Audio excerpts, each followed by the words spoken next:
Saudara, selamat malam bagi kita sekalian. Tiba saatnya kita akan merenungkan sebagian dari firman Tuhan yang menghantar tidur kita malam ini. Namun sebelumnya marilah kita berdoa. Damai sejahtera Allah yang melampaui segala akal, itulah yang memelihara hati dan pikiranmu di dalam Kristus Yesus Tuhan kita. Amin.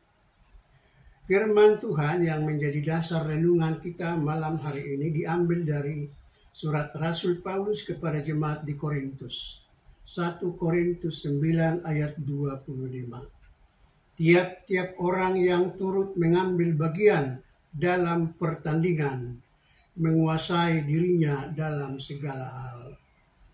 Mereka berbuat demikian untuk memperoleh mahkota yang fana. Tetapi kita untuk memperoleh mahkota yang abadi. Sampai demikian pembacaan firman Tuhan. Adapun tema yang saya ambil buat kita adalah pertandingan yang sehat. Ada salah satu cerita yang mengisahkan seperti berikut ini. Ketika di salah satu kota diadakan lomba pacuan kuda, seorang yang bernama Sam Stallion mendaftarkan diri untuk mengikuti lomba itu. Sam Stallion kebetulan memiliki 4 ekor kuda yang sama-sama bisa diandalkan untuk ikut berlomba. Suatu ketika, Sam mengetes ke-4 kudanya untuk memastikan yang manakah yang paling tepat untuk dibawa ke lomba itu. Lalu kuda pertama berkata, "Sayalah yang paling tepat untuk mengikuti lomba itu, sebab akulah yang paling muda," katanya. Lalu kuda yang kedua juga berkata, "Akulah yang paling tepat untuk ikut dalam lomba, sebab aku adalah yang paling cantik." Kemudian kuda yang ketiga juga berbicara bahwa akulah yang paling cocok untuk ikut lomba itu, karena tubuhkulah yang paling besar, katanya. Namun sebelum kuda yang keempat mengajukan permohonannya, Sam Stallion berkata, "Sayalah yang menentukan siapa yang paling tepat untuk ikut lomba. Sekarang kalian harus berlari menuju pohon yang di tengah ladang yang di sana. Dan siapa yang tiba duluan, itulah yang akan mewakili," katanya. Setelah diberikan aba-aba agar sama-sama berlari, maka kuda yang pertama pun lari, tetapi sambil mejeng agar kelihatan kecantikannya. Kuda yang kedua juga berlari, tapi terus menunduk karena takut kakinya tersandung.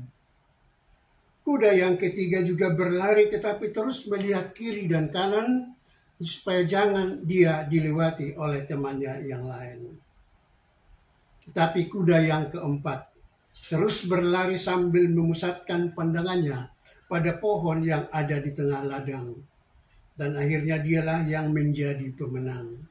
Dengan demikian, Sam Stallion pun memutuskan bahwa kuda yang keempatlah yang tepat untuk mewakili kuda dalam mengikuti pacuan yang dimaksud. Nah, saudara-saudara yang dikasihi oleh Tuhan, cerita ini hanyalah ilustrasi.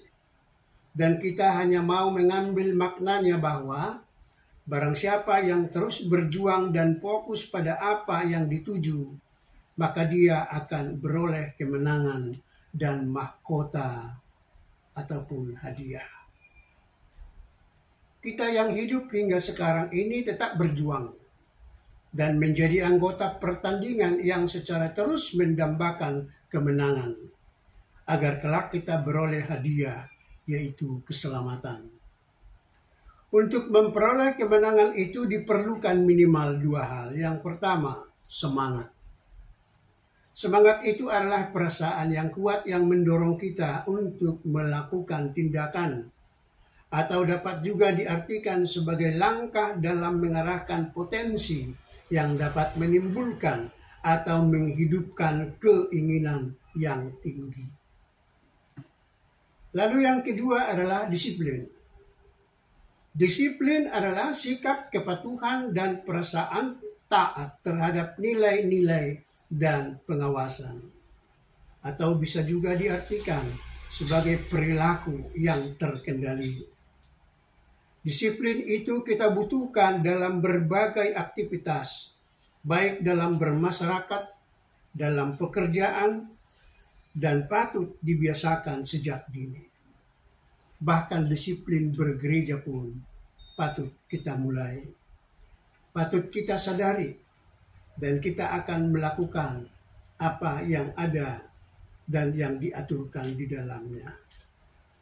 Apabila kita memiliki semangat dan disiplin, maka sangat terbuka bagi kita kemungkinan dalam memenangkan pertandingan sekaligus untuk beroleh hadiah itu. Untuk itu, saudara-saudara yang dikasihi oleh Tuhan, melalui pembacaan firman Tuhan malam hari ini, saya mau menyampaikan dua hal yang menjadi pokok renungan buat kita. Yang pertama, dalam setiap pertandingan hanya satu yang menjadi pemenang, yang memperoleh hadiah. Namun hal itu bukan berarti bahwa hanya satu orang yang bakal masuk surga.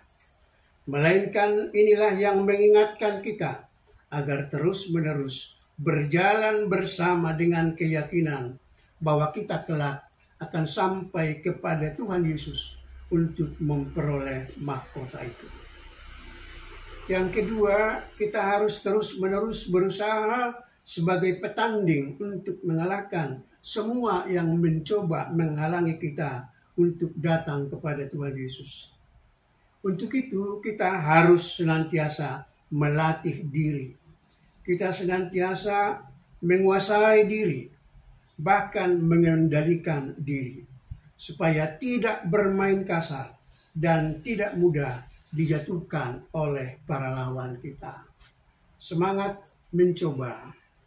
Amin, kita berdoa. Terima kasih Tuhan untuk kebenaran firman-Mu yang mengingatkan kami bahwa selama kami hidup, kami masih terus bertanding untuk melawan segala godaan dari si jahat, supaya kami boleh sampai dan tiba bahkan bersama dengan Yesus kelak di dalam kerajaan surga. Meteraikan firman-Mu dalam hati kami, dan biarlah kami menjadi pelaku-pelaku yang setia. Dan jika kami akan beristirahat malam ini, Tuhan yang akan menjaga kami, supaya kami boleh memperoleh kekuatan yang baru pada esok pagi. Terpujilah nama-Mu Bapa kekal selamanya. Inilah doa kami di dalam nama Tuhan Yesus. Amin. Horas bagi kita sekalian.